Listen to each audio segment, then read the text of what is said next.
Dear students, please note down. The PDF file of all these notes have been uploaded in the description of video lecture. Please download your notes. In today's lecture, we will cover an important topic, that is heart of frog. Dear students, the heart of frog, it is thick, muscular, contractile organ. It is almost triangular. Its pointed lower part is, this lower part is apex of heart, and its upper broader part is, it represents base. The heart of frog that consists of 3 true chambers.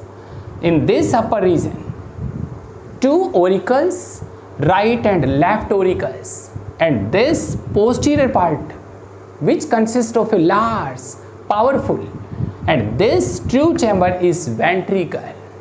As well as in case of heart of frog, 2 additional chambers are present. One, this additional chamber which is present on dorsal side of heart, it is sinus venosus, and this sinus venosus which is present on dorsal side of heart, it receives deoxygenated blood from all over the body through 3 large vena cava. 2 anterior vena cava, these are left precaval and right precaval, and 1 post caval. That vena cava receives deoxygenated blood from the lower parts of body. This sinus venosus which receives deoxygenated blood, it pumps this blood, deoxygenated blood, to right auricle through an aperture, and this aperture is sino-auricular aperture. It means this right auricle that receives deoxygenated blood through this sinus venosus, while this left auricle, this left auricle receives oxygenated blood from both the lungs through a common pulmonary vein.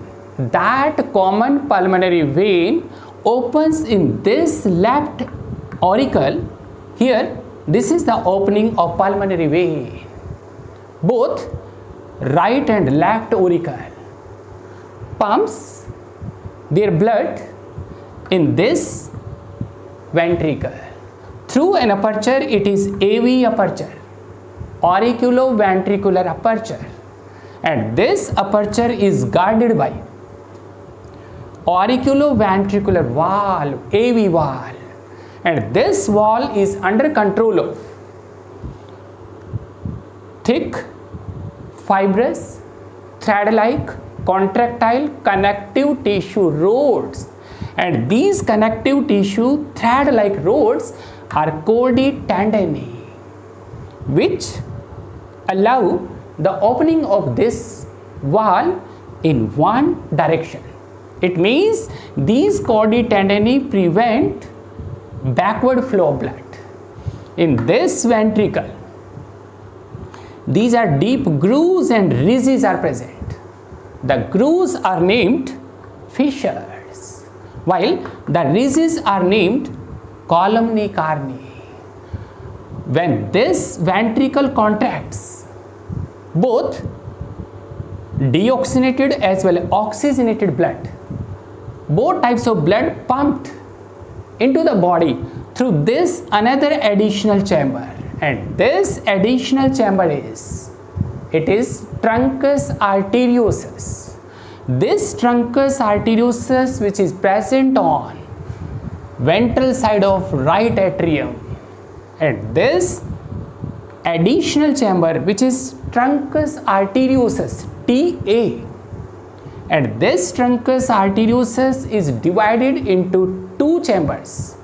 Its lower, this proximal part is phalangium, and its this distal part is, it is synangium.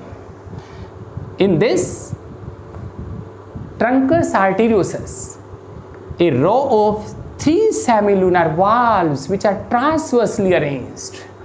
And due to presence of this row of semilunar valves, it is divided into two parts, phalangium and synangium. In this proximal part, phalangium, a spiral valve is there.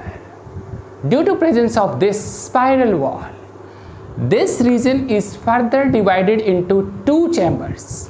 One is cavum aorticum, and this part is cavum pulmocutaneum. Dear students, in this truncus arteriosus, this one is anterior row of semilunar valves, as well as in this basal part, another row, it is posterior row of semilunar valves, and this row of semilunar valves prevents backward flow of blood. And this synangium, it is divided into two branches, and each branch further divides into three arcs. One is carotid arc, another is systemic arc, and third one is pulmocutaneous arc. This carotid arc, it carries blood to head region, and this systemic arc, it carries blood to all over the body, and this pulmocutaneous arc, it carries the blood to skin and lungs. Dear students, in case of heart of frog, double circulation takes place, and the heart is atrioventricular heart. It has three true chambers, right auricle, left auricle, and this one is ventricle, and two additional chambers on dorsal side. This is sinus venosus, and this sinus venosus, this additional chamber always receives deoxygenated blood from all over the body through three vena cava, two from anterior region, these are left and right precaves, and from the posterior parts of body, the deoxygenated blood is carried via postcaval. It means this sinus venosus receives deoxygenated blood from the body, and this deoxygenated blood goes to right atrium.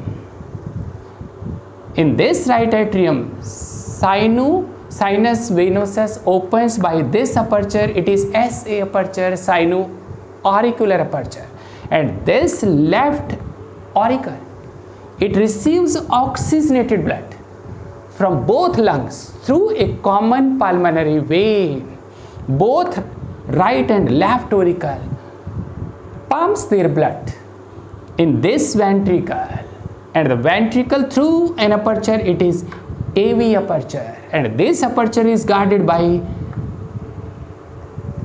auriculoventricular valves, which are guarded by these connective tissue cords. These are cordae tendineae, which prevent backward flow of blood, and this ventricle pumps the blood through truncus arteriosus. In this truncus arteriosus, two rows of semilunar valves. This is anterior row, which divides this truncus arteriosus into two parts. This proximal lower part is phalangium. This upper distal part is synangium. And in this lower part is spiral valve is there. As a result, two chambers are formed, cavum aorticum and, dear students, cavum pulmocutaneum. And this synangium, it divides into two branches, and it's each branch having three arcs. Carotid arc that carries blood to head region. Another arc is systemic arc, which carries blood to body, and the third one is pulmocutaneous arc. Pulmocutaneous, it means this arc carries blood to pulmon, lungs, and cutaneum, skin. This is all about working structure, external view, internal view of heart, of frog. In next lecture we will discuss excretory system, reproductive system of frog.